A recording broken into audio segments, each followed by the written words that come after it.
এই যে উপর থেকে আমরা চাংড়া এরকম হয়েছে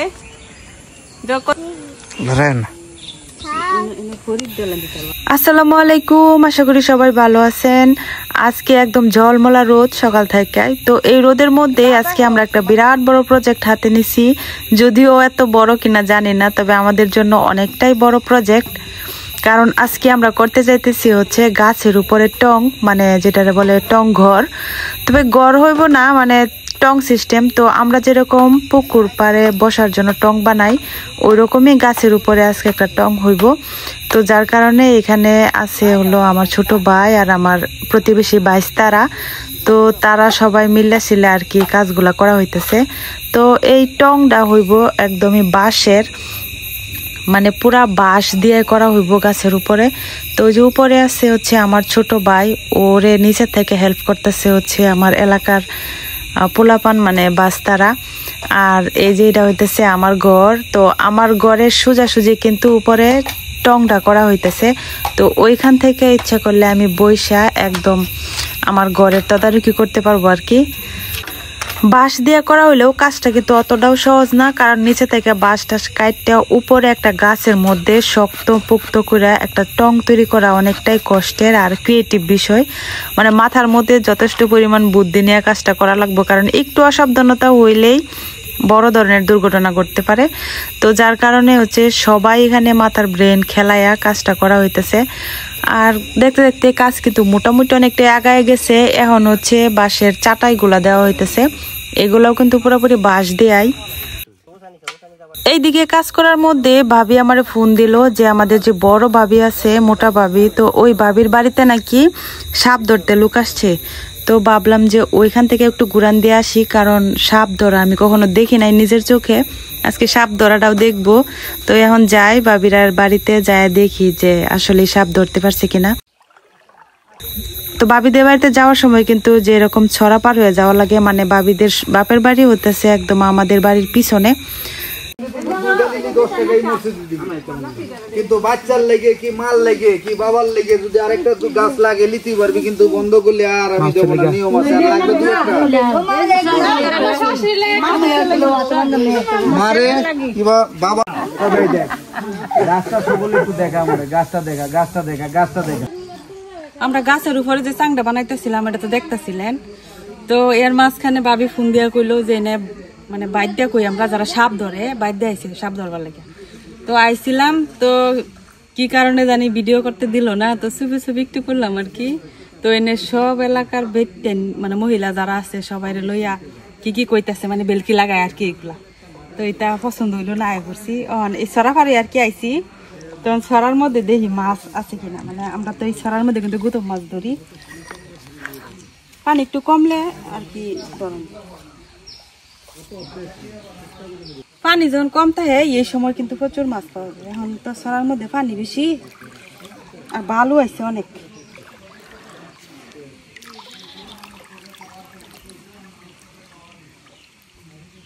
মানে তারার মুখে এত কথা কই, তারে বাবারি বাবা কথা কইয়া। এত তো গ্রামের মহিলারা তো ওই যে অশিক্ষিত না, তারা যেটা যে কবিরাজ টবিরাজ এগুলা বেশি বিশ্বাস করে। তো সবাই বিশ্বাস কইরা মানে যা কইতাছে তাই করতেছে। আবার ভিডিও করতে দিছে না, মনে হয় হারার বাচ্চাটা ধরা পড়ে যাবে দেখিয়া। তো ভিডিও করতে আইসি আমি ভাবছি সাপ ধরতেছে যখন, তো ভিডিও করি গা। ভিডিও করতে দিল না, আমার এনে থাকতে কোনো লাভ আছে? মাছ নাই তো যাই যায় দেখি আমরা গাছের উপরে চাং বানানি কত দূর হইলো। দেন পানিটা কি পরিষ্কার, আমরা ছড়ার পানিটা একবারে হাতে নিলে পুরা মানে খাওয়া যাইব একদম পরিষ্কার। এই ছড়ার পানিতেই আমরা গোসল করি, একদম ফ্রেশ পানি। এই ছড়ার মধ্যে যে গাট, আমরা যে গাটের মধ্যে গোসল করি, এখন সেই গাট দিয়ে এলো বাড়ির জ্যাম, এই গাটে যাইতেছি এখন।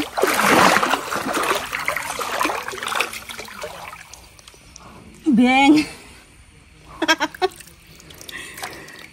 মাছের মতো লাগছে, জল গেছে যে এখন ছড়া একদম সমান হয়ে গেছে, পরিষ্কার সমান। তার কয়েকদিন পরে বালু টালু তুললে ছড়া আর কি আদা পোতা হয়ে যায়। আর এই যে সরার পারে এগুলা সব আমাদের জঙ্গল। এতদিন আপনারা জঙ্গলটা শুধু দেখছিলেন, আজকে ছড়াটাও দেখাই দিলাম। এটা থেকে আমরা ছড়া মানে পাহাড় থেকে আসছে সরাসরি, এইটা ঝর্ণার পানি কিন্তু।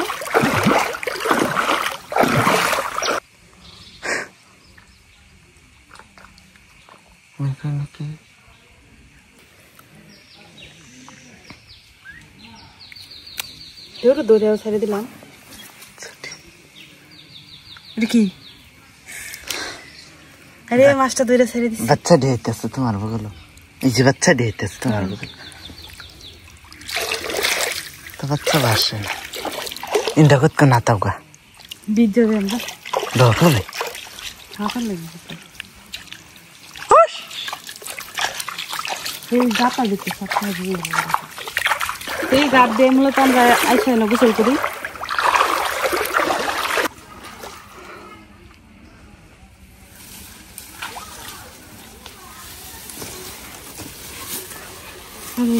এটা হইতেছে আমরা জঙ্গল, মানে আমরা বাস যার আর কি সব উদয় দৌড় ফেলে গেলাম যাই। আরো পানিটা এমন ঠান্ডা গরমের মধ্যে দেখকে আরো বীজ জমি যাইছে উদয়, তখন যাইয়া দেই গা চাং কত দূর হচ্ছে বানানি।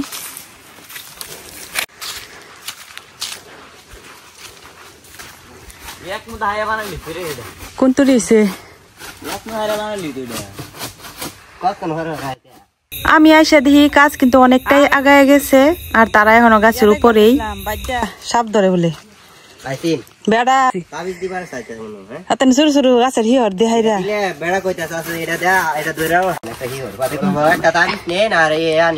বিরাট বিরাট বেলকি লাগাইতেছে, কইতেছে মরছি তো 10 টাকা দিবেন দেয়া, কইতেছে কেলা কেলা এনে বিশ্বাস করছে না, এটি এখন বাইর করাম।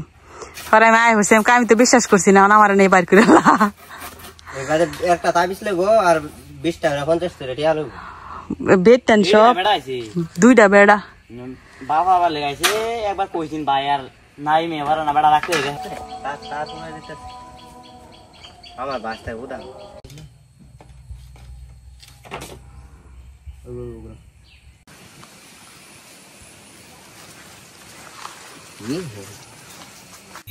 এদিকে কিন্তু এখন ঠিক দুপুর, আর এদিকে তাদেরও চাটাইয়ের কাজ করা শেষ। এখন হচ্ছে এক গাছ থেকে আরেক গাছের মধ্যে একটা সিঁড়ি করা হইতেছে, মানে যে সিঁড়ি বায়া হচ্ছে চাঙ্গের মধ্যে ওঠা হবে আবার চাং থেকে নামা হবে। তো এই সিঁড়ি করার প্ল্যানটা ছিল আমার, কারণ তারা ভাবছিল যে অন্যভাবে নিচে দিয়া কিছু একটা সিস্টেম করার। তো আমি পরে বললাম যে না, এনে সিঁড়িটা করলে অনেকটা সুন্দর লাগবে দেখতে, আর উঠতে অনেকটা সহজ হইব। তো এই আম গাছের সাথে যে আরেকটা গাছ, ওইটারে আমরা বলি হচ্ছে পিত্রাস গাছ। তো ওই গাছের মধ্যেই মূলত সিঁড়িগুলা করা হয়েছে। আর নিচে থেকে যে সিঁড়িতে উঠার আগ পর্যন্ত যেভাবে উঠা হইব আর কি, যেরকম বাঁশ বাঁধা হইতেছে, এই বাঁশের মধ্যে উঠা তারপরে হচ্ছে সিঁড়ি দিয়া মেন চাঙ্গের মধ্যে যাওয়া হইব। তো এই বাঁশগুলা বাঁধাও কিন্তু মোটামুটি শেষ, আমাদের টং করার কিন্তু প্রায় কাজ শেষ। তারপরও ছোটখাটো কিছু কাজ আছে যেগুলা এখন করা হইতেছে। আর উপর থেকে এই যে দেখেন পাহাড়টা কত সুন্দর লাগে। এখানে একটা বড় আম গাছের ডাল ছিল, তো এই ডালটা কাটা ফালানো হয়েছে যাতে একদম ক্লিয়ার পাহাড়টা দেখা যায়, মানে উপরে বৈশা একদম পাহাড়ের ফিল নেওয়া যায়। আর উপরে এখন টুকটাক কাজ আছে, এগুলা করলেই একদম কমপ্লিট। তোরা তো ফাতলা আর উঠতে পারবি, কিন্তু উঠতে যদি খরচ তে আমার দোষ নেই। ওই দেখ কি ওটা রাখি বল কি বল, এই যে দেখে দেখে উঠকা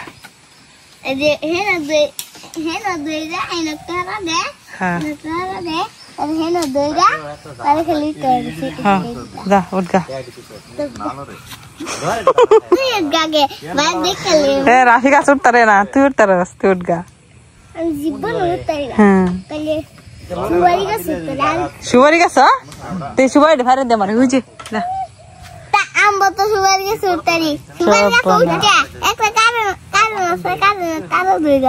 ধরবে কারেন্ট শর্ট করে দিব নে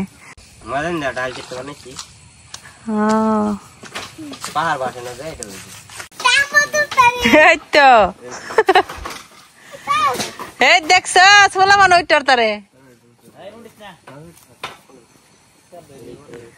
হাই রে মাথা দাঁড়িয়ে গেবে আর উড়িছে থাকো নেমে ওর পড়বি পরে নেমে পড় নাম নাম উঠবা লেগে আবার কোন দিন কোনটা সাহস দেয় আবার পরে। তো ফাইনালি তৈরি হয়ে গেছে গাছের উপর যে চাং বানানো হইতেছিল। তো সারাদিন ব্যাপী কিন্তু এটা বানানো হয়েছে। এখন এই যে একটু হয়েছে আর কি। আমি এখন পর্যন্ত উঠছি না, তো এখন উঠটা দেখি উঠতে পারি কিনা, এটাই সন্দেহ। এই যে এটা কি উঠতাম না, এটা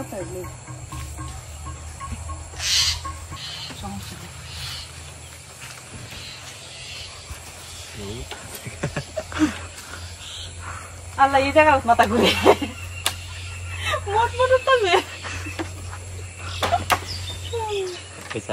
তো এই যে উঠে পড়ছি। গাছটা এতটা বড় না, তা আরো উঁচা হইলে আরো চাংটা উপরে দিলে আরো সুন্দর লাগতো। তবে এইখান থেকে মনে হইতেছে অনেক উপরে আছি, একেবারে উপর থেকে কিন্তু আমরা পুরা গ্রামের ভিউটা দেখা যায়।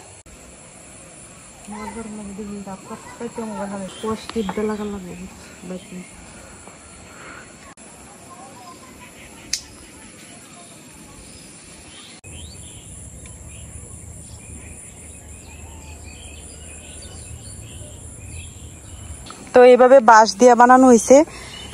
আর এদিকে হইতেছে পুকুর, জঙ্গল, আর এখানে একটা ছোট্ট চেয়ার আছে। উঠ দেয় এই যে একটা চেয়ারও বানানো হয়েছে। তো এই চেয়ারের মধ্যে হলো বসা থাকবো আর কি। আর এটা হইতেছে আম গাছ, আম গাছের উপরে বানানো হয়েছে। আর এদিক দিয়ে হলো ওঠা নামা করার জন্য একটা সিঁড়ি দেওয়া হয়েছে। এদিকে সব গাছ। আর এখান থেকে হয়েছে ওই যে আমার বাড়ি দেখা যায়, ওই যে। আর এই ধান ক্ষেত গুলা কি সুন্দর লাগতেছে। আর এখান থেকে একদম সরাসরি পাহাড়টা দেখা যায়, এই যে একদম সরাসরি পাহাড়টা দেখা যায়। অবশ্যই এখানে একটা ডাল ছিল, এই ডালটা কাটতে ফেলাইছে। তো যখন প্রচুর গরম লাগবো এই সময় কিন্তু এই চাঙ্গের মধ্যে বইসা মানে এত সুন্দর বাতাস হয়, এদিক দিয়ে বাতাস খাওয়া হইলো। আর এদিকে নিচে হলো সবুজ ধান ক্ষেত, আর এদিকে পাহাড়ের দৃশ্যগুলো দেখা হইলো। মানে অনেক দিনের প্ল্যান আছিল গাছের উপর এরকম একটা টং বা ঘর করার। তো একা একা সাহস পাইতেছিলাম না। পরে যে আমার ছোট ভাই আর যে আমার বাড়িরা পাশের বাইস্তার আছে, তারা মিলে উদ্যোগ নিয়ে আজকে শেষই করলো বানানো। তো এখানে ছোট্ট করে একটা চেয়ারও বানানো হয়েছে। চেয়ারটার মধ্যে একটু বসে দেখি, অনেক মজবুত করে বানানো হয়েছে। এখানে যত মানে তার কাটা আর হলো জিয়া তার এগুলা দিয়ে আর বাঁশ দিয়ে মজবুত করে বানানো হয়েছে। তা আমের সিজন এলে এখান থেকে আম পায়রা পায়রা এই জায়গায় বসে বসে খাওয়া যাব। প্রায় পাহাড়ের নিচে প্রায় বাড়িতেই এরকম গাছের উপরে ছোট ছোট ঘর বানাইতো। তো ওইটা দেখার পর থেকে আমার মনে মনে একটা ইচ্ছা ছিল যে গাছের উপরে একটা ঘর বানাইতাম। তো আমি তো একা একা পারতাম না, যার কারণে হচ্ছে আজকে সবাই নিয়ে আশাটা পূরণ হইলো আর কি।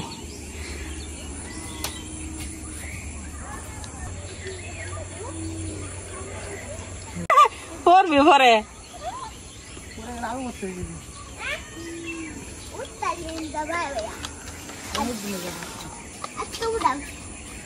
সাহস আছে।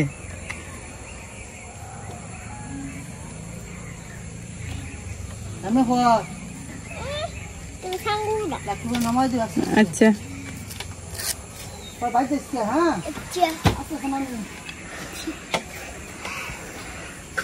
পিচ্ছি বলে মানে কি সাহস গ্রামের ওইটাই কত সহজে উঠছে।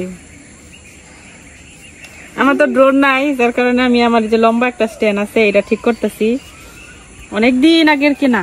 তো এটা দিয়ে ভিডিও আর করি না, এইটারে এখন একটু সিস্টেম করতেছি যাতে আমি উপর থেকে একটু কোনো শট নিতে পারি, মানে যাতে পুরো চাংটা দেখাইতে পারি আপনাদেরকে। এটা হইতেছে আমরা গরিবের ড্রোন। এই ড্রোন দিয়ে এই যে পুরো চাংটা আপনাদেরকে একটু দেখানোর ট্রাই করতেছিলাম কিরকম হয়েছে গাছের উপর থেকে দেখলে। এই যে উপর থেকে আমরা চাংটা এরকম হয়েছে, কতটুকু দেখাইতে পারতেছি জানি না। ওই দেখাটা কেমনে উড়ে এই লোকের ফেরের মতো বুনজা ভাই ডাকের পোস্ট দেয়া দেখি কি দেন না Rafi sir picture sauce Rafi মাথা চিলা তিন হয়ে গেছে। এই জায়গাটা থেকে ডালটা কাটার পরে পাহাড়টা খুব সুন্দর বাসে, এটা অনেক সবচেয়ে সুন্দর হয়েছে আমার কাছে। এই গাছ হইতে বইছে আরেকজন। আমরা এই গাছের উপরের চাং বা গাছের উপরের ঘর যেটাই বলেন কিরকম হয়েছে অবশ্যই কমেন্টে জানাবেন। অনেক কষ্ট করে কিন্তু বানানো হয়েছে, কারণ সারা দিন না খায়া তিনটা লোকে সারাদিন না খায়া এই পরিশ্রমটা করছে। তো তারা লোক ছোট মানুষ, শরীর পাতলা, তারা গাছে উঠতে পারছে, আমি তো তারা হেল্প করতে পারছি না, নিচে থেকে যতটুকু সম্ভব আর কি করছি। তো কেমন হয়েছে অবশ্যই জানাবেন। আমার তো এনে সারাদিনই বয়ে থাকবার মন চাইতেছে, নাম্বার ইচ্ছা হইতেছে না, এত মানে সুন্দর লাগতেছে। নিচের দিকে তাকাইলেই মনে হইতেছে যে আমি মনে হয় পাহাড়ের উপরে আছি।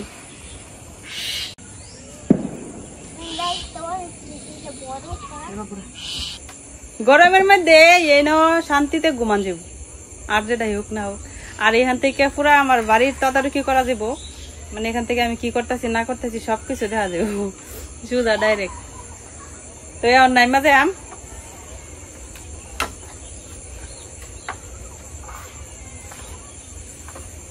ধরাচ্ছে, আমার গাছও ধরার আমি বিশ্বাস করি বেশি।